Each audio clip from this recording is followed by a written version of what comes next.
Hi there, I'm Alex Cunningham, and I'll walk you through this Notion tutorial step by step. Let's jump right in.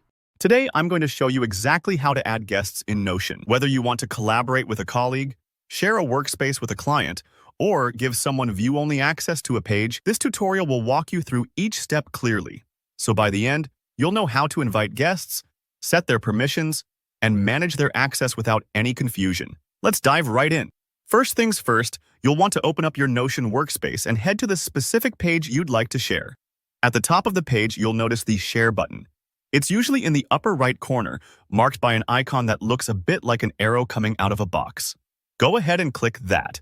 This is your doorway to inviting anyone outside your workspace as a guest. Sharing in Notion is like giving someone a special backstage pass. They'll only see what you want them to see and nothing else.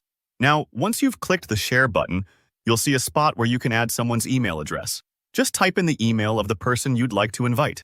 It could be a colleague, a client, or even a family member if you're organizing something personal. This step is crucial because Notion sends the invite directly to their inbox, making it super easy for them to join. Once you've added their email, take a moment to consider what kind of access you want to grant them. You'll see a few choices: full access, can edit, can comment, or can view. If you grant full access, that person will be able to do almost anything with the page, perfect for trusted collaborators. Can edit option is great for teammates who need to update content but shouldn't make drastic changes to settings. The can comment permission is perfect for feedback sessions, like when a client needs to review and suggest edits but shouldn't change your core content. And finally, can view is the most restrictive. It lets your guest look but not touch, which is handy for things like sharing a progress report with a stakeholder or a syllabus with a student. Take a moment to think carefully about which permission fits your needs best. Remember, you can always adjust it later if something changes. All right, your guest has their invitation and access set up, but what if, down the line, you want to double-check who you've invited, or maybe remove someone who no longer needs access? No problem. To manage guests, head over to your workspace, Settings. You'll usually find this by clicking your workspace's name up in the upper left, and then selecting Settings.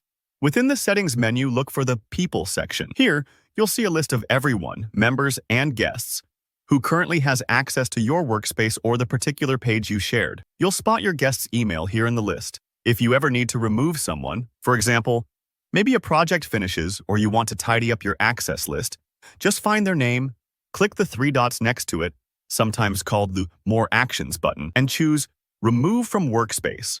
Don't worry if this part takes a moment or you're not sure if it worked. You'll get a confirmation, and the person will lose access immediately. It's really as simple as that. And that's it.